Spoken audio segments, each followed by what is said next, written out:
Hello again. I have just watched a channel on YouTube. It is called Khan's Den, and I'm going to post the link. What I want to tell you about this is that all makes sense now, and I'm going to pause the video sometimes to tell my own insights, my own conclusions, my own hypotheses, things like that. And it's now like a jig puzzle. It now all makes sense, and I'm going to tell you why. Yes, he starts with the Xiongnu and the Huns, which is true. So out of the Xiongnu, the Huns go towards Europe. This is true because Daniel Tabin, an archaeogeneticist, which I told you in my previous videos, found the DNA results, and in the Turks and in the Turkic tribes, almost, let's say, everyone has a Xiongnu DNA. So that means the Huns also had Xiongnu DNA. So that means that the Hungarians and the Magyars had also, or have also, a Xiongnu DNA. The ancient Magyars. So the Huns crossed the Volga River in, what did he say, 395 CE? And what they did was they invaded Eastern and Central Europe. Of course, this description about the Huns, that they were fiercey, that they were without honor and barbaric, was only a prejudice, and it was described false in history. So actually we have to rewrite history again. You will understand why this is so. Yes, and Kant then describes the Huns as being as pragmatic as the Romans at those times. Yes, so Kant then describes it very beautifully. He says they were pragmatic, yes, like the Romans. They welcomed everyone, Germanic tribes, Goths, Normans, Scandinavians, etc. And they formed a kind of empire in Europe with their religion, Tengriism. Do you remember my previous audio about the belief system of the Huns, which I talked to you about while I was explaining the book, Gesta Hungarorum, the first part? So here our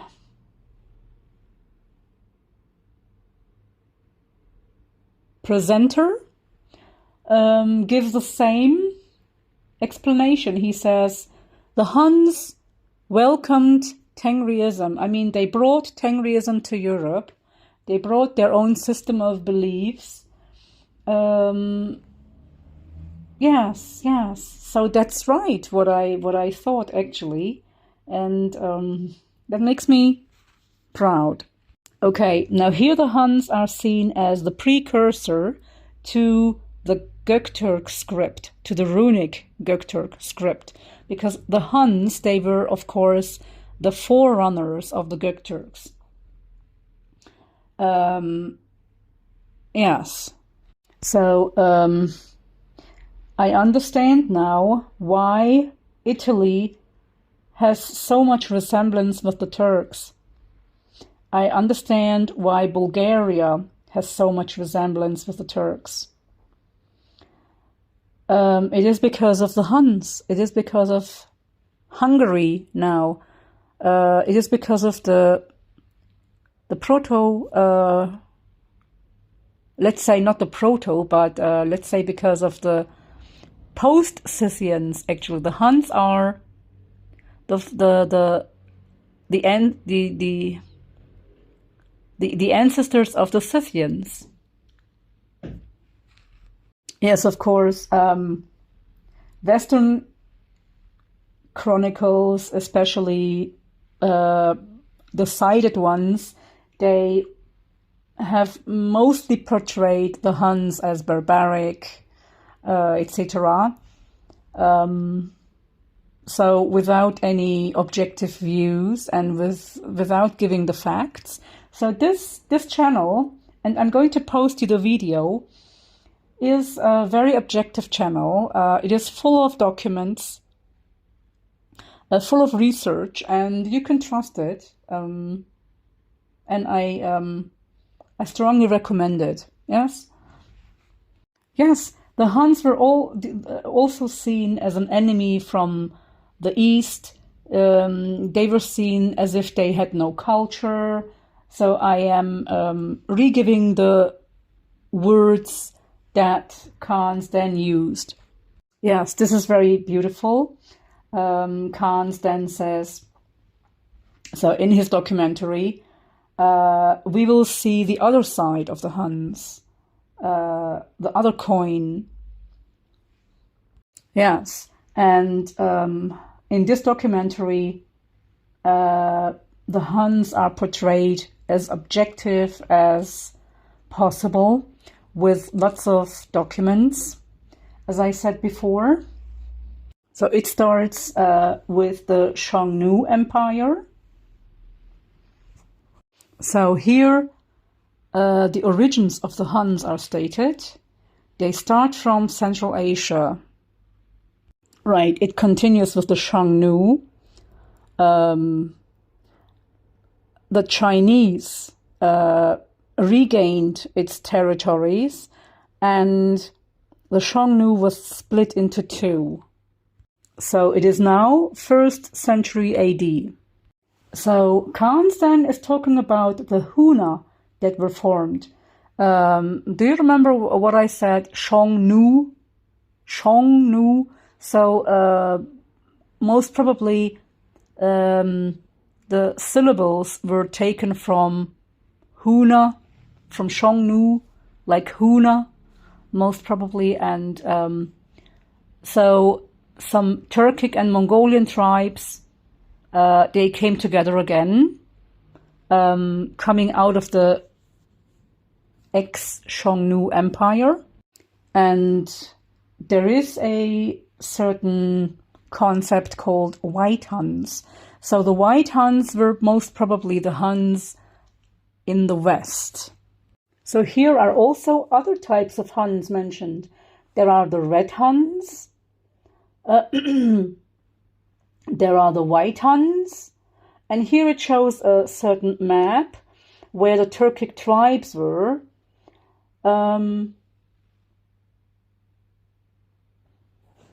Okay, now the Huns,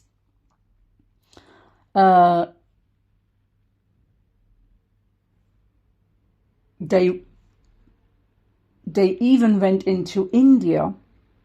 So it was Central Asia, not only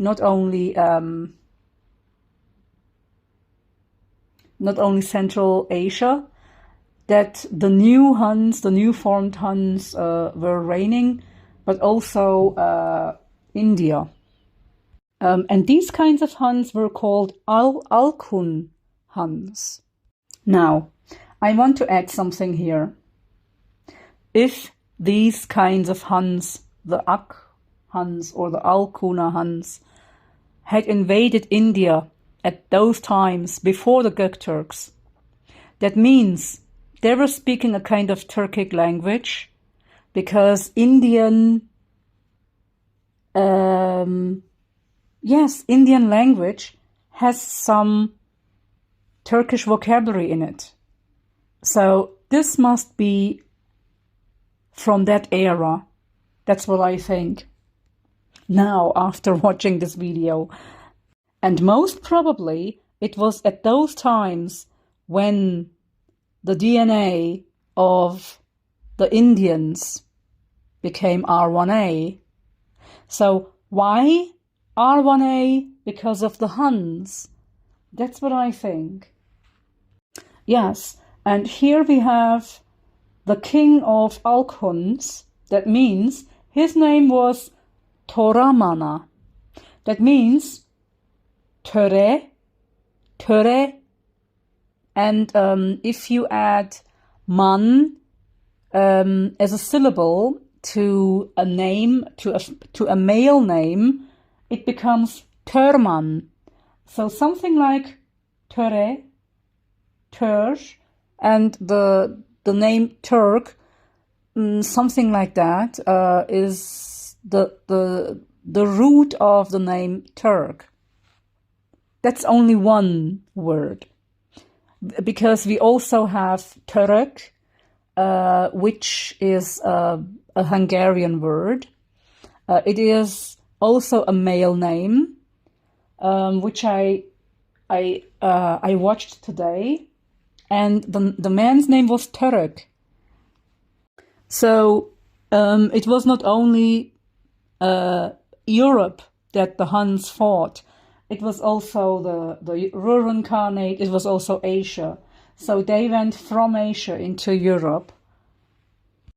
Here it talks about the battle between the fights between the Gökturks, the early Gökturks, and the Huns, the early Huns. And this is still in Central Asia. And also, they fought with the Iranian Huns. The Iranian rulers. The Huns, they also fought the Iranian rulers at those times. And this is a very new information. I didn't know that. Here it says the Huns, they would help the Gökturks when they fought their enemies. For example, the Sassanids. I think the Sassanids were Iranian. Now, in 370 AD, one part of the Huns parted, left Inner Asia towards the steppe. Now, in the video, it is also stated that the early Huns, I mean the proto-Huns, they left Asia before Attila. That means before AD. So this was the first arrival of the early Huns in Europe. And there, the early Huns encountered the Alans. They were also living in Europe at that time. And the Alans are known to be Iranic, but I have a kind of feeling that they were also a mixture of Turkic Iranian descent. And they were overthrown by the Huns, of course, by the early Huns before Christ. He gave a very interesting information about Romania at that time, because he says that Romania had been inhabited by the Goths. Very interesting. So the Huns, the proto-Huns, the first Huns, they actually came into the area in Romania where the Goths lived. Yes, and in the Western Chronicles, this is known as the barbarian invasions, the second barbarian invasions. So the Goths, they fled more into Romania, I think, and into Bulgaria. And the Hunnic power grew. So here it is shown that the Goths, in the map, it is shown that the Goths were living in the area at the Kurum. And the Alans, they were pushed back. Yes, they were also close to the Black Sea. And we have the Vanade Slavs in the map, and the Finno-Ugrian people further north. And the Hunnic state, the Hunnic Empire, is just opposite the Black Sea. That means it's in the area of the steppe belt. It includes Ukraine, Hungary, parts of the other places, Yugoslavia, and I think also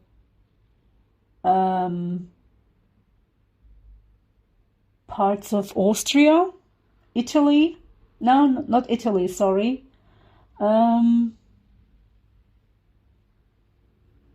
Yes, Eastern Europe. Yes, and the Huns converted from a nomadic group of soldiers into a settled city-like,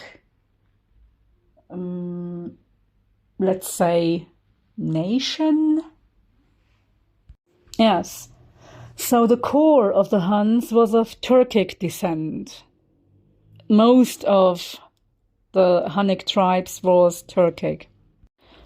And this basis of the Huns was going to form the Bulgars later. So the Huns not only served for the Hungarians to be Turkic in descent, but also for the Bulgarians.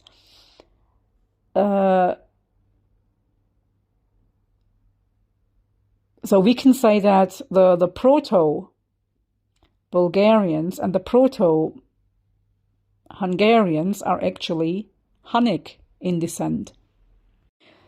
And we can say then most of the Huns were of Turkic origin.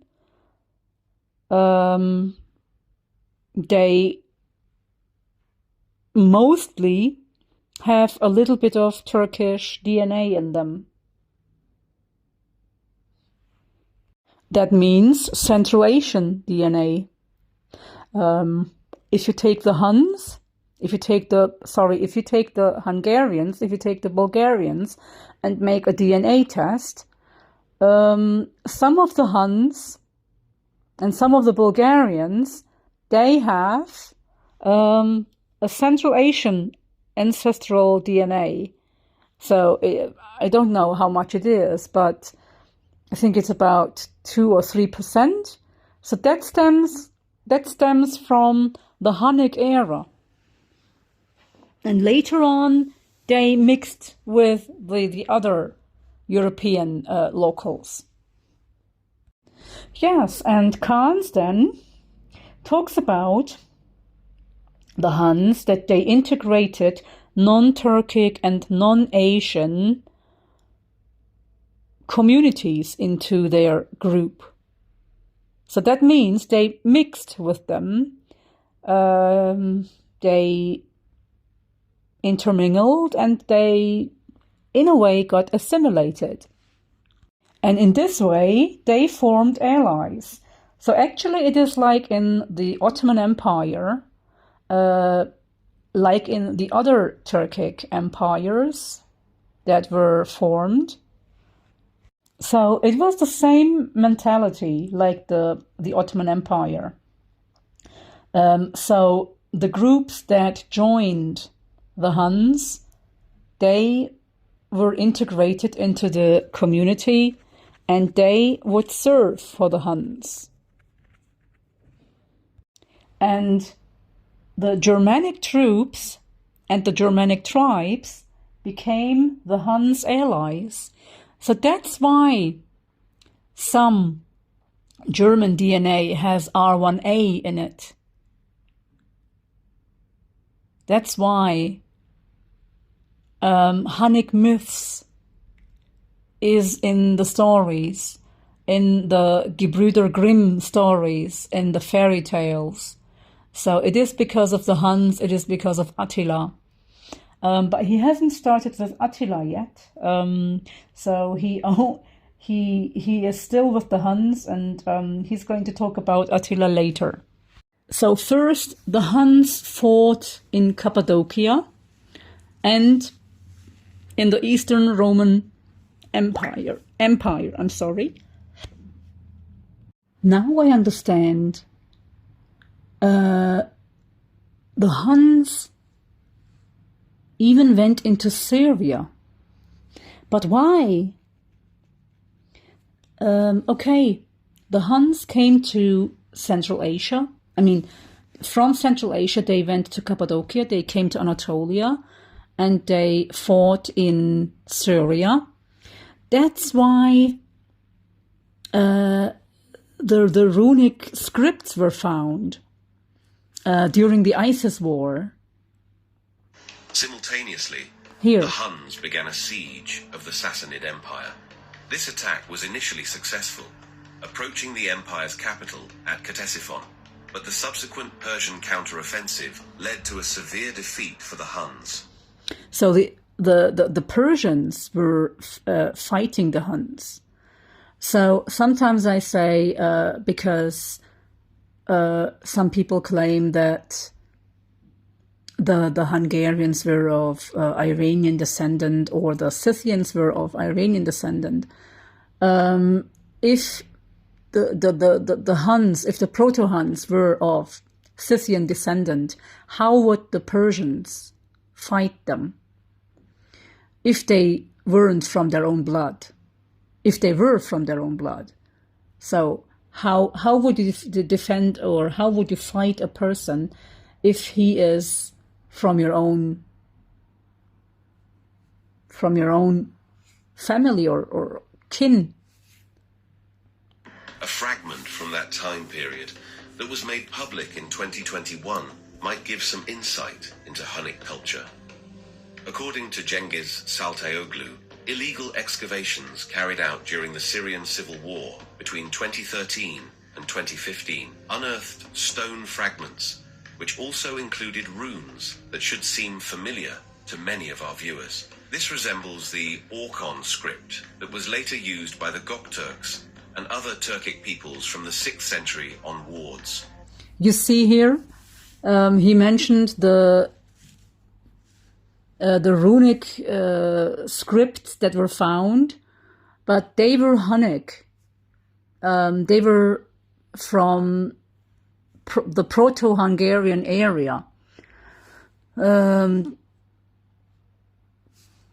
later, of course, they served as the Turkic or hun runes. I mean, so we can say that with the Huns, the runes spread all over Central Asia. That means the Turkic world, and the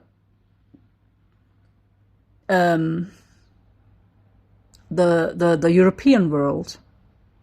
So the Huns were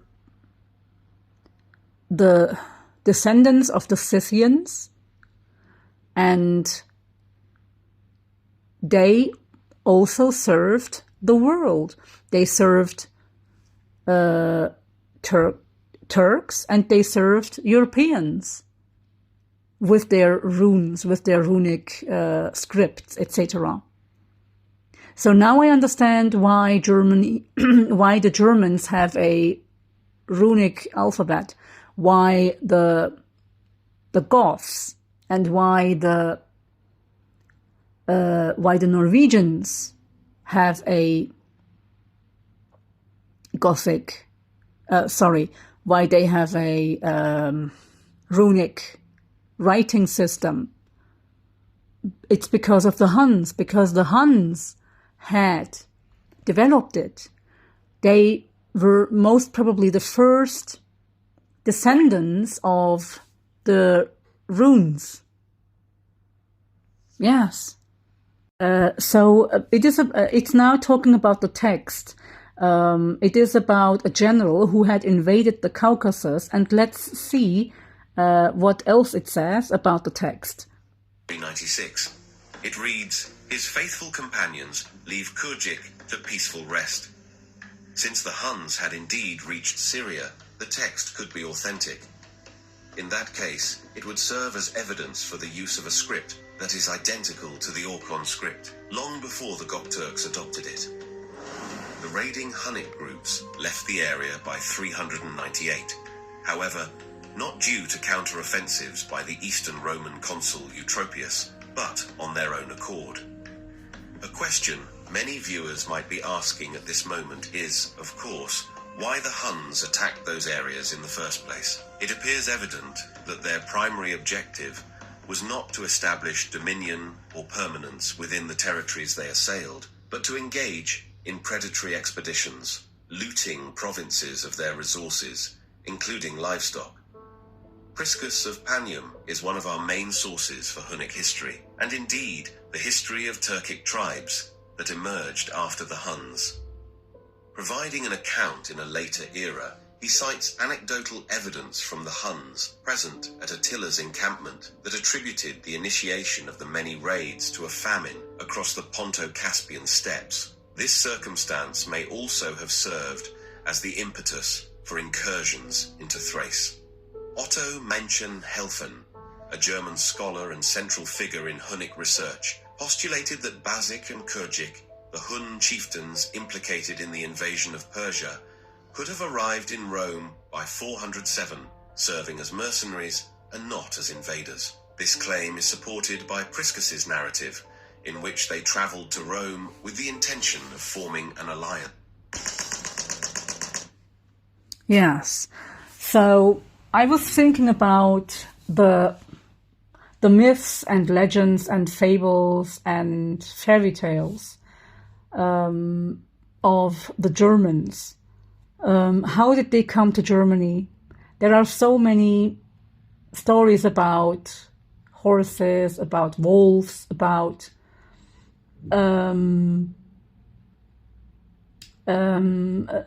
so many figures that are present, and queens and princesses and princes. So they were all Scythian, they were all Hunnic and Proto-Hungarian. That's why the Germans have collected and kept the myths, the stories, and actually all Europe has these stories and has these fairy tales and these myths. So they actually stem from Central Asia. So the Hunnic Empire is now thriving in Europe, and they were very diplomatic. So the policy of them was like the Ottoman Empire. So during this period, when the Hunnic Empire entered Eastern Europe, they had two kings. So two kings ruled over Eastern Europe. And the Roman Empire. I think part of Rome was also under the rule of the Huns. And also this was the time when first Hungary was under the rule of the Huns. So one of the king's names was Oktar or Oktem. So it could be a derivation of Oscar, maybe. Not sure, because S turns to T or T turns to S sometime, because we have Otto or Ottoman, and it turns to Osman in Turkish. So T and S is shifting here. Okay, now the Huns, they dealt with gold. Here we see that this is a Scythian tradition. The Scythians buried their dead in kurgans. These are ancient Turkic graves with the gold they had.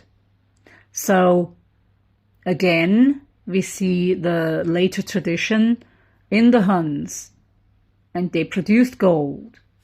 Now let's continue. Payment and depart. An account by Ambrosius, the late 4th century bishop of Milan, notes that the Huns overtook groups like the Alans, Goths, and Sarmatians sequentially. Despite the lure of foreign gold, the Hunnic army during the late 4th century maintained discipline, attacking settlements even after taking bribes. This discipline, signifying strong control by the generals, was pivotal to the Huns' success in subsequent years. Contrary to common perceptions, the Huns had a multifaceted relationship with Rome, acting as both foes and allies. The imperial courts of Milan, later Ravenna, and Constantinople aimed to strengthen ties with the Huns to deter attacks. After Oktar's death led to a significant Hun defeat by the Burgundians, King Rugila frequently allied with Rome and received compensation for action against Germanic tribes, as the Romans sought stability to reduce Hunnish threats. So we can see that the Germans, the Romans, they were all under the Hunnic rule, actually, and they tried to fight the Huns, and they saw the power, actually. So in the 3rd century AD, the Romans split, and the Huns, they went further west towards Western Europe. So there were times, of course, when the Huns fought the Germans.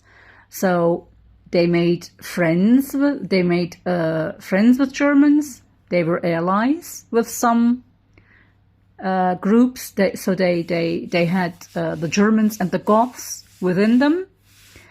But they also fought the Germans in their land.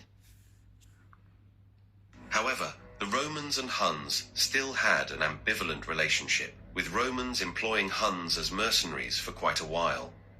This Roman-Hunnic cooperation, if we can say so, spanned from 401 to 450, aiding Roman military successes. Farther to the north, Attila and Bleda were very successful in their campaigns, both in Hungary and the Balkan, conquering Belgrade. Now, Attila and his brother were now leading, and I can see that the Romans, Italy, and Romania, they were all under the effect of Hungary. I mean, not Hungary, the Huns. So now when I look at certain traditions, and even if you look at the DNA of those Europeans, you see a strong Hunnic impact. That's all from that era. So the Huns, they actually attacked Thrace, and with new weapons. Not only Thrace, they also went into Yugoslavia. Now that's why Yugoslavia and the Balkans is so rich in ancestry with the Turks.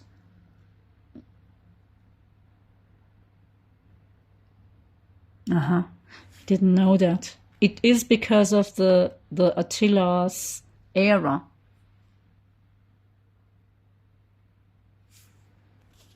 So of course, the Huns treated with gold. In gold, and the price for each Roman prisoner in Hunnic hands was substantially raised too.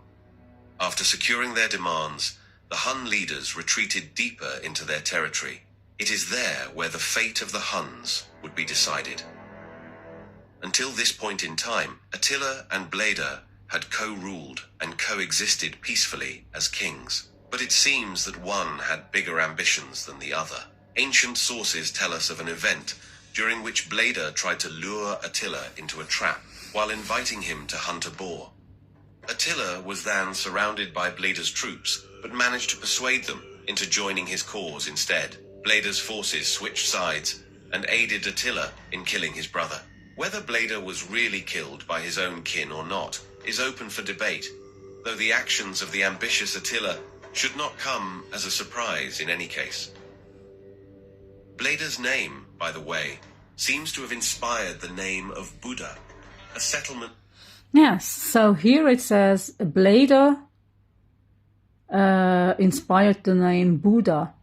It is actually different from my view. I thought that Buddha was very close to Budun. Let's see which one is right. Which was later merged with others to form the city of Budapest. Buda is the Hungarian name of Bleda. More about these Hunnic influences later. Hallo und herzlich. Yes, and here Attila is described as a noble,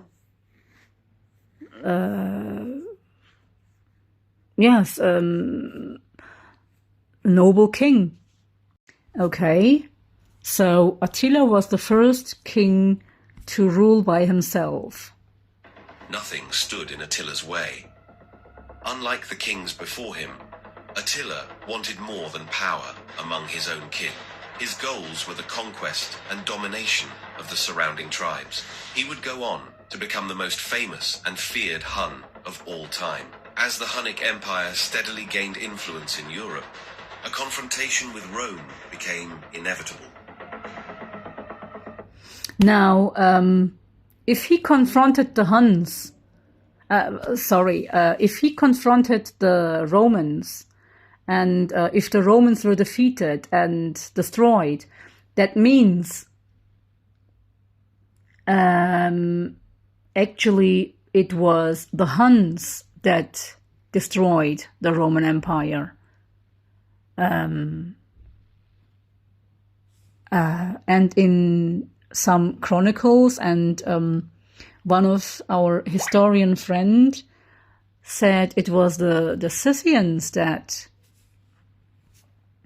destroyed the Romans, the Roman Empire. So if you consider this, the Scythians, so the Scythians are the Huns actually. They are the descendants of the Scythians. So for this reason, it is them. It is the Scythians' grandchildren who destroyed or let's say that the Scythians never died. They actually are now the Hungarians. So it was the Huns who destroyed the Roman Empire then.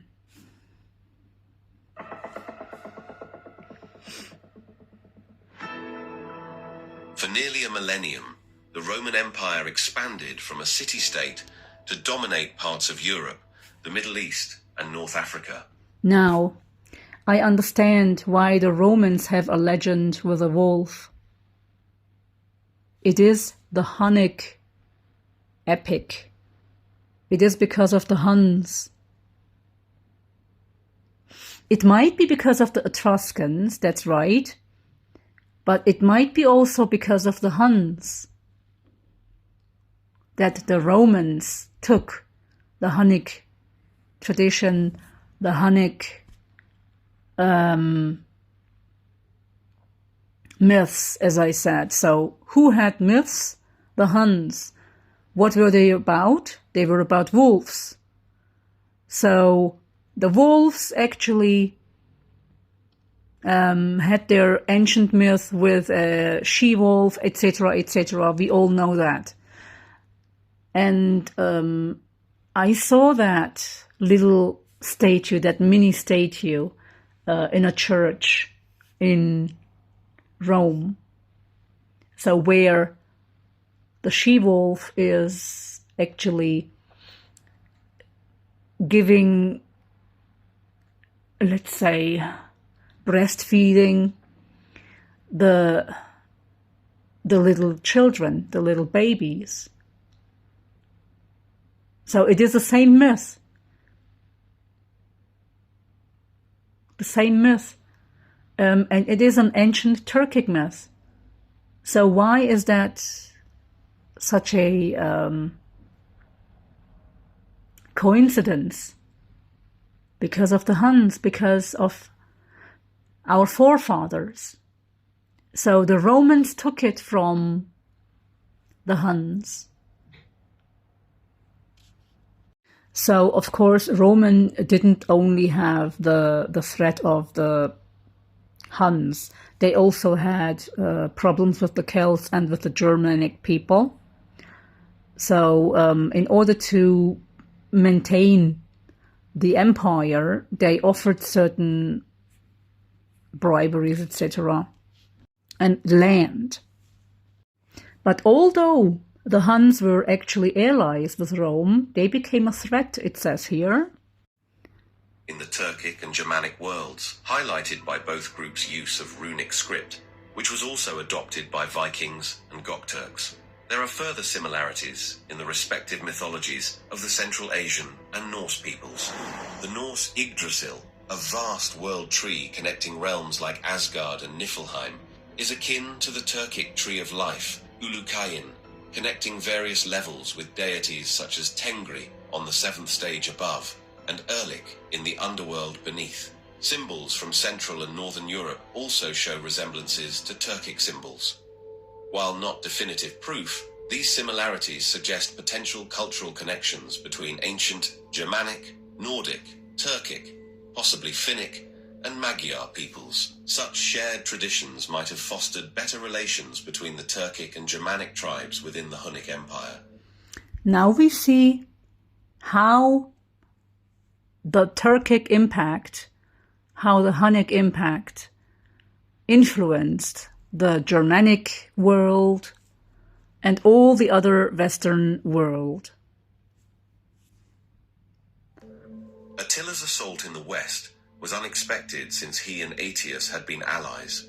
The reasoning of the Hunnic campaign in 451 CE, as presented by the Goth Jordanes, has been questioned due to potential bias. He claimed that Gaiseric, king of the Vandals and Alans, initiated the campaign to avoid retaliation from Theodoric, the Visigoth king, for mistreating Theodoric's daughter. Jordanes alleges Gaiseric bribed Attila to attack Toulouse.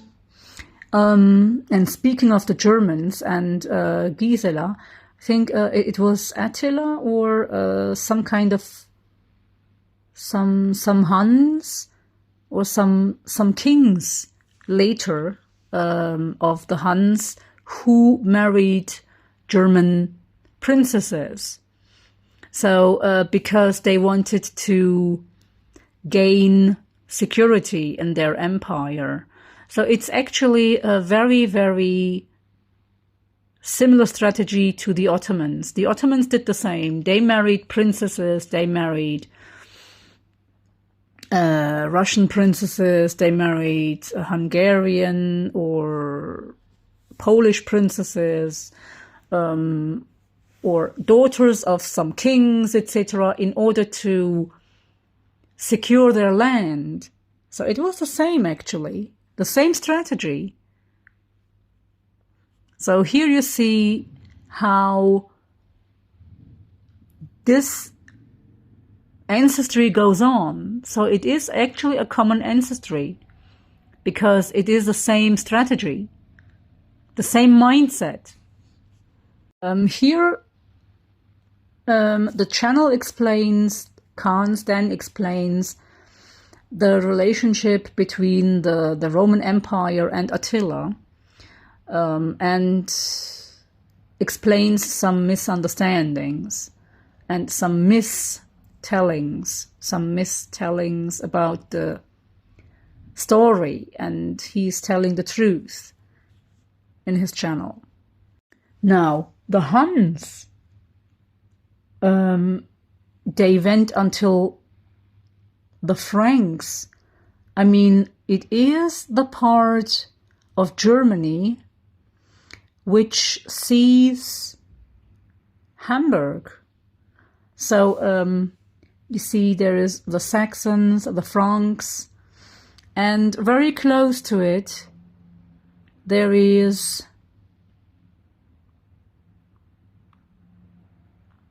or is it France? I'm not sure, but I don't think it is France.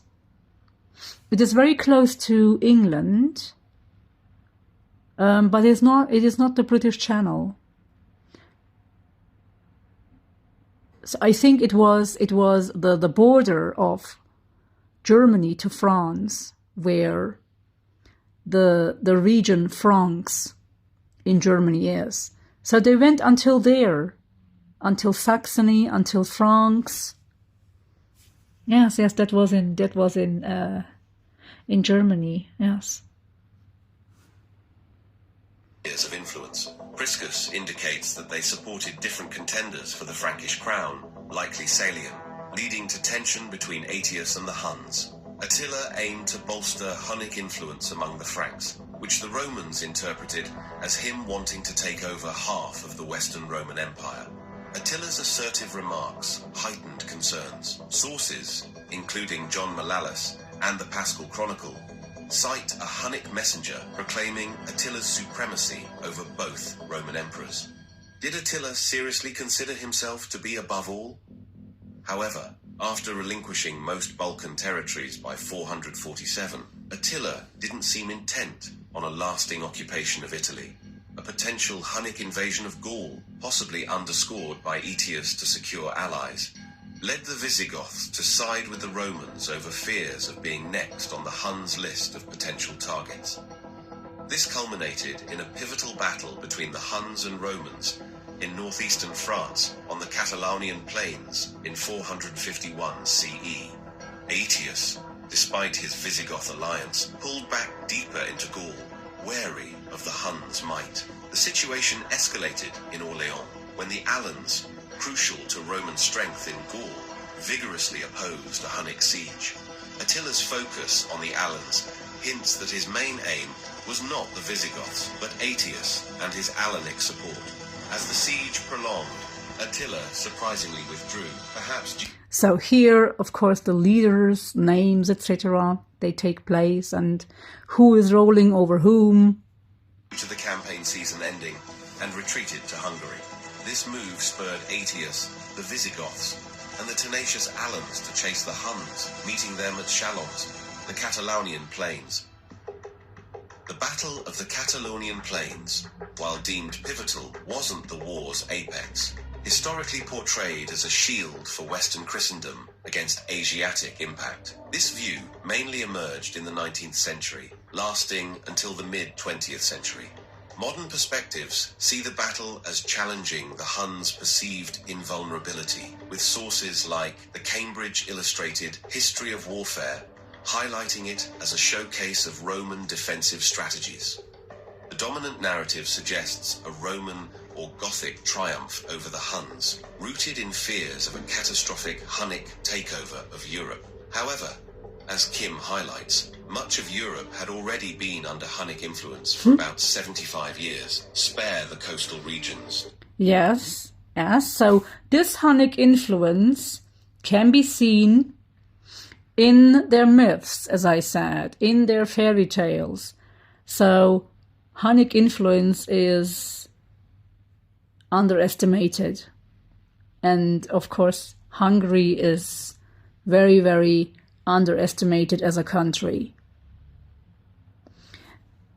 Europe in today's position, with its fairy tales, with its past, with its flourishment, owes its richness to Hungary and the Huns and the Turkic people, mostly. And of course, our ancestors, if most of us were from the Xiongnu descendants, which of course is now proven, we mostly have, and the Magyars, they have mostly Xiongnu DNA. We have the same fairy tales. So this is what combines us. This is why we have the same fairy tales. I always wondered how these stories come up in England, Beowulf, for example, or Scandinavian stories, or the runic alphabet, etc., and the German, the German runes, etc. So why the German runes? Because of the Huns. Because of the Huns. Nobody's talking about the Hunnic runes. Nobody's talking about the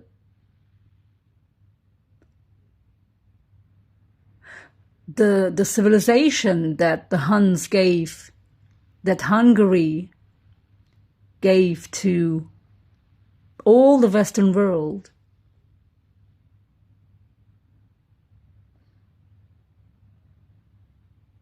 And everybody claims to be the descendant of these myths, of these runes, etc. So this is a lie. Entirely detrimental. So the Hunnic rule brought challenges, he says. Now see what if he says the same things that I say. Germanic Europe. In the Battle of Chalons, both sides had similar military components. Both had inner Asian cavalry, Alans for the Romans, Huns, Alans for the Huns. Aetius might have had Huns from past alliances, seen as traitors by Attila, while Attila had Eastern Germanic groups. Both sides also utilized Western Germanic tribes and had a Gallo-Roman presence. Essentially, the battle's result wouldn't have significantly changed Europe's post-Roman direction, as both factions epitomized key European elements. So maybe this is because... maybe this is why Germany has an eagle in its parliament. I mean, it has the Bundestag in Berlin, and there is an eagle representing the parliament, representing Germany. So why? It is because of the Huns.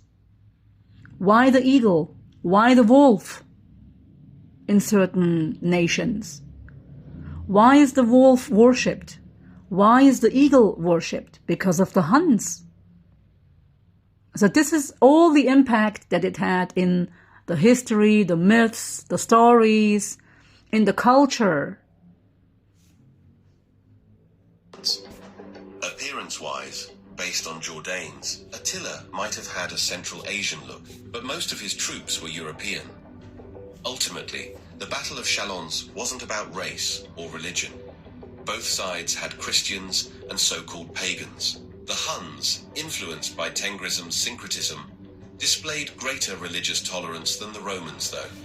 And the battle's actual importance is in the near collapse of the Western Roman military, leading it to become fragmented mercenary bands under barbarian leaders later on, detached from Roman authority. So that's very interesting. Attila was of Turkic origin. He was a Hun, but his troops were mostly Western. So they most probably must have seen him as a god. And the Turkic, ritualistic, Tengriistic beliefs, they influenced the mind of the Europeans. The wolf, the eagle, strength, etc. Fighting in battle. So it all evolves into a legend. A legend actually that was non-European but became European. And interestingly, during the battle, both Thorismund, the Gothic leader, and Aetius lost contact with their forces and found themselves amidst the Huns.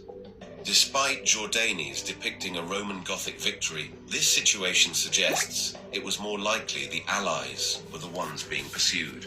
This claim is further supported by the fact that after the battle, it was the Roman camp which came under siege, not the Hunnic one. Post-battle actions also suggest a less definitive outcome. The Visigoths retreated to Toulouse, and Aetius sent away his Frankish allies. Lastly, the discovery of a Hunnic cauldron near Chalons hints at the Huns retaining control of the battlefield post-battle. The battle was, nonetheless, massive, with perhaps up to 300,000 people taking part. But the outcome is unclear.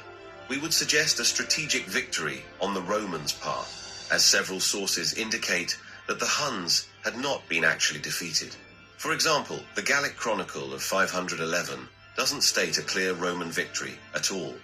Attila's choice to return to his Danubian base led some, like the Gallic chroniclers, to perceive a Roman Pyrrhic victory. Prosper of Aquitaine even suggests that the Huns, having seemingly lost their appetite for battle, decided to return home, leading to... Do you remember when I talked to you about Pannonia and that the Hungarians viewed Attila? They were afraid that he would, or that the Hungarians would lose their purity if they intermixed with the Europeans, with the Germans in battle. And if they took over the land of Western Europe, then it would be a non-purity for the Hungarians. And that's why they took Attila back, or that's why Attila wanted to go back to the Scythian land, Pannonia. So do you see the parallelity of this in the story of Khan's Den? Roman claim of victory. Thus, the Romans perceived a victory not due to a clear triumph on the battlefield, but because the Hunnic forces chose not to advance further into Gaul, perhaps due to the massive losses. Lest we forget, the Huns in Gaul did not actually take part in battle, as they usually did, as horse archers, but had left many of their horses behind to fight as infantry in the forested regions. Would it have made a difference had the Romans attacked a Hunnic force somewhere in Hungary, perhaps?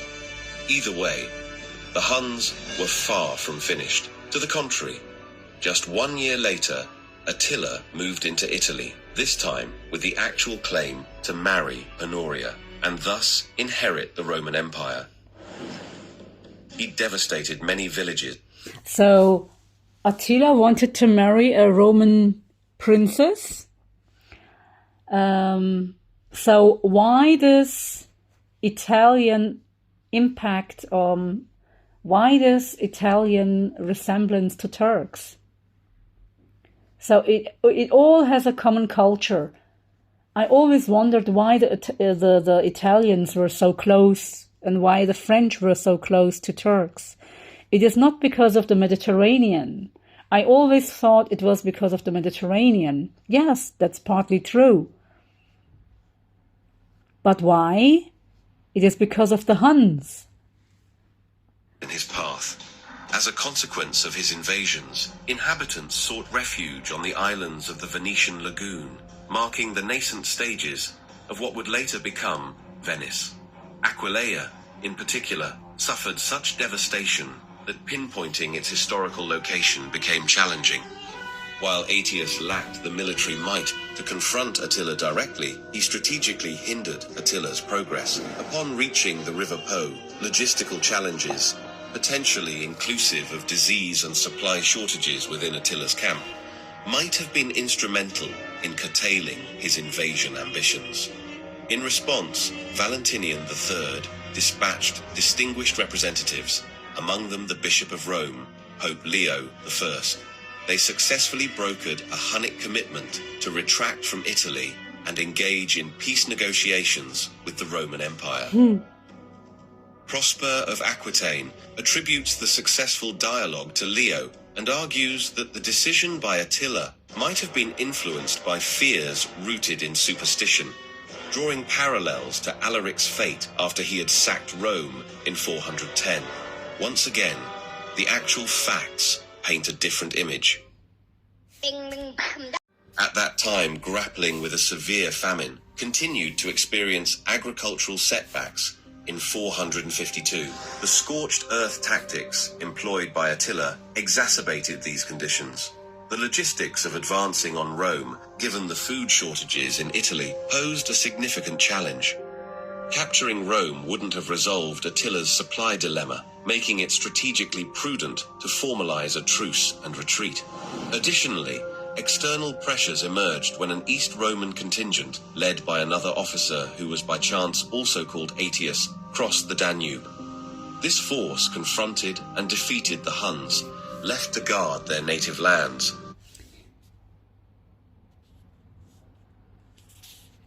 So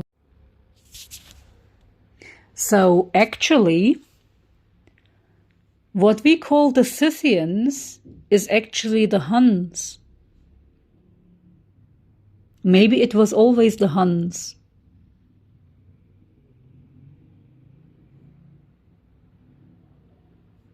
They were only living before them,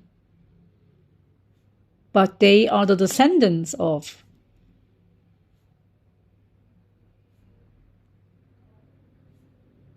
Them. While Attila was in Italy still. Consequently, Attila faced a confluence of strategic, logistical, and external military pressures, compelling his withdrawal. This was certainly a strategic victory for the Romans, and not after direct confrontation against Attila.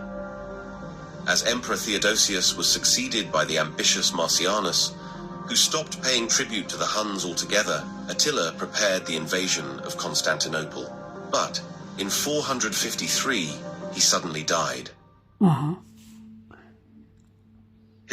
So I didn't know that he wanted to conquer Constantinople at that time, because Constantinople, of course, was Christian then.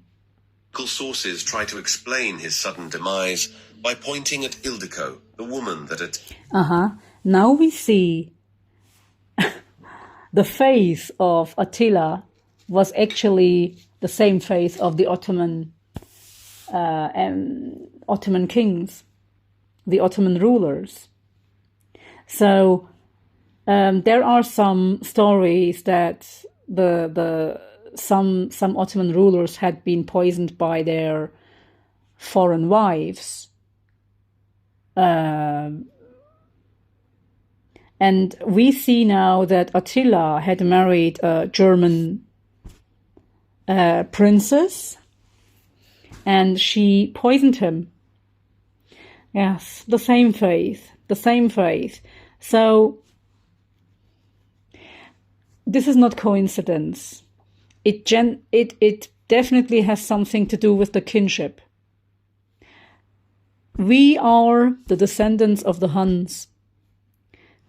The Magyars, the Hungarians are the descendants of the Huns.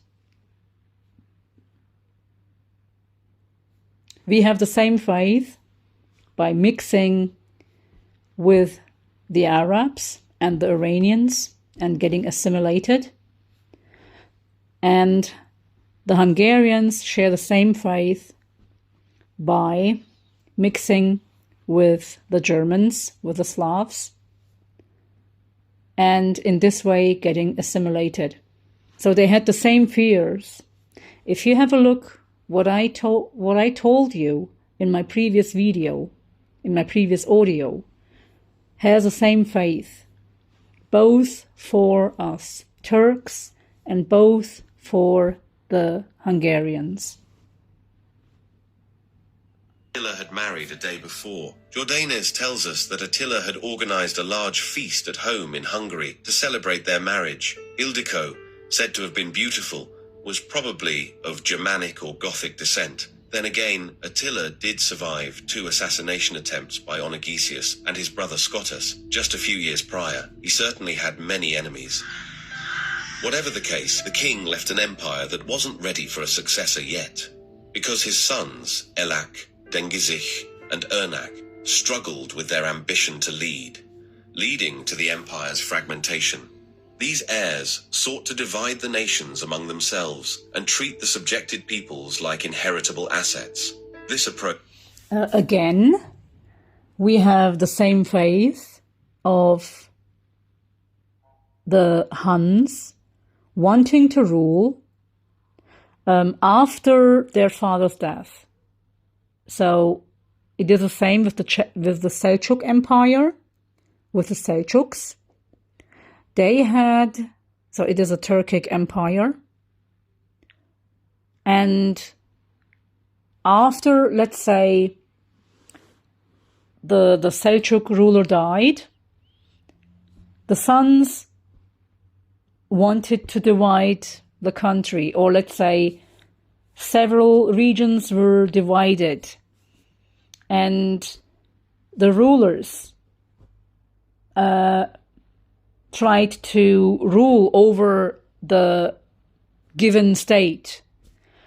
But of course, this was the decline of the Seljuk Empire. So it is the same with the Huns, actually. Which led to unrest and a Germanic alliance with significant figures like the Gepid ruler Ardaric, who had once been loyal to Attila, rose in rebellion. This culminated in the Battle of Nidau, where Elak, Attila's eldest, was killed. The sons' attempts to reassert control over previously subdued territories, like the Goths, failed. They faced resistance from leaders like the Ostrogothic co-ruler Valamir. Various factions of Huns moved across regions following these failures. Dengizich. Okay, Valamir is something like Balamir in Turkish, and I think it is Vladimir in Russian.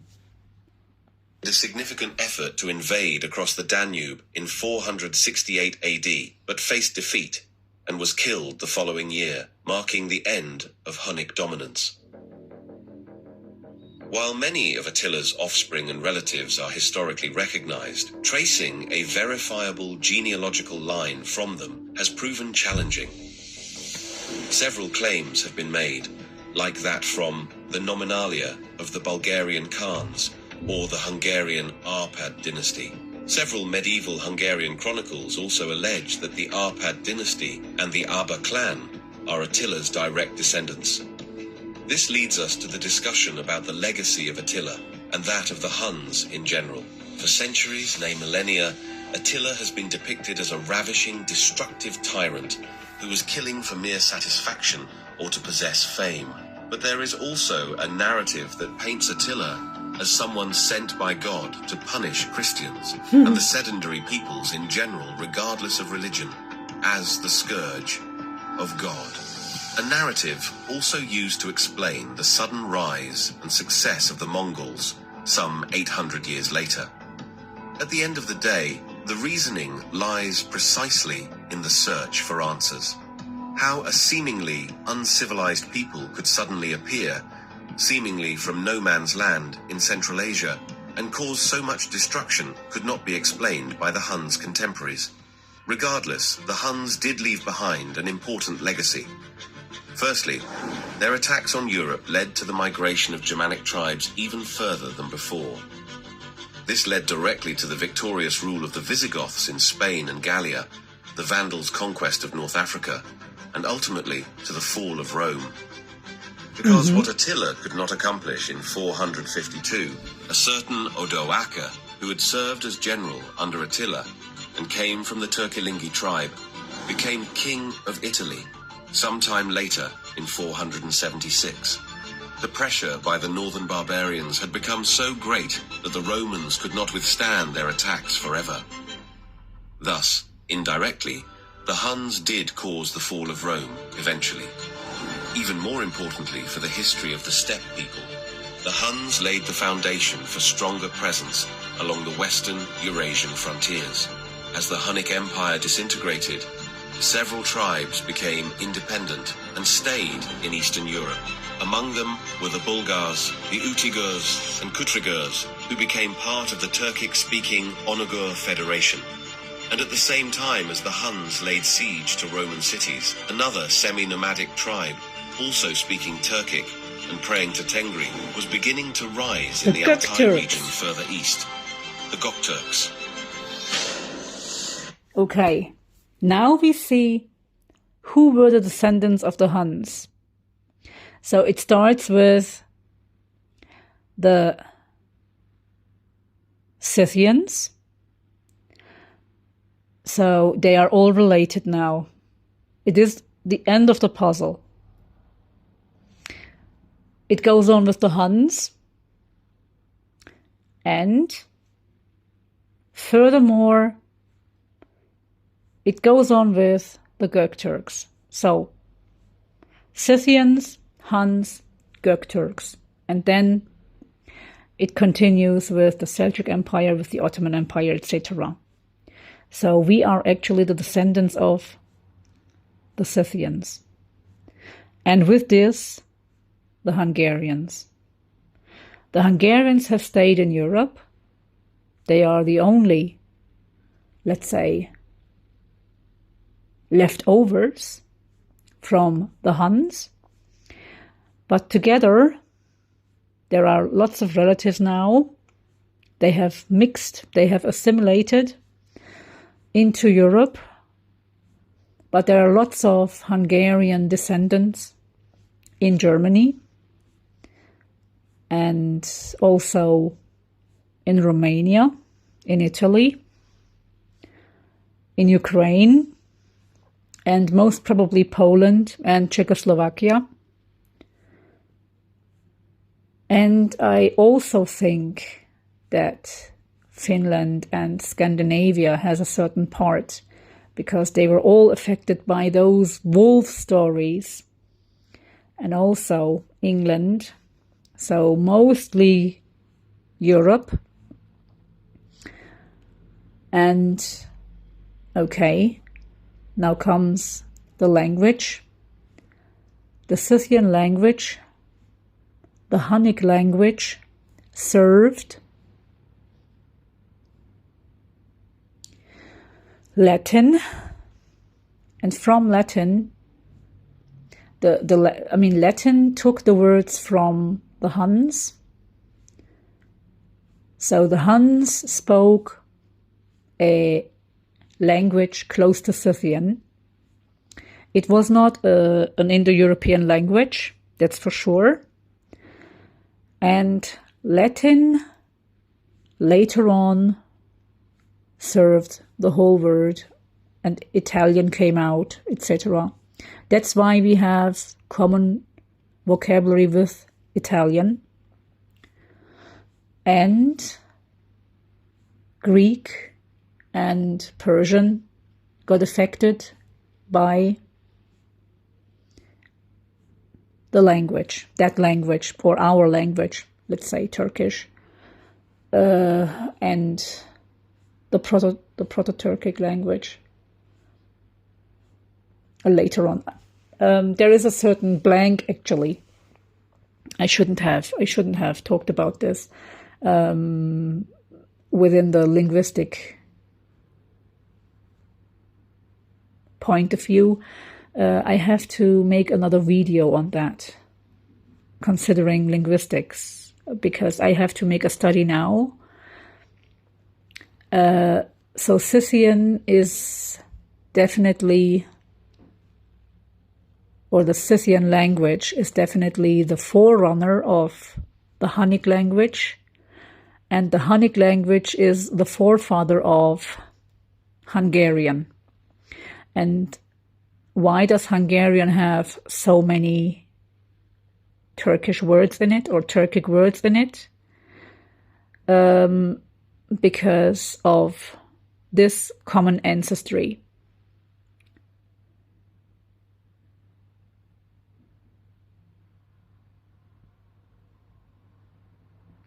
I have to make another research on that, on the language, because I'm stuck now. Thank you for listening. It was a long audio. Until next time.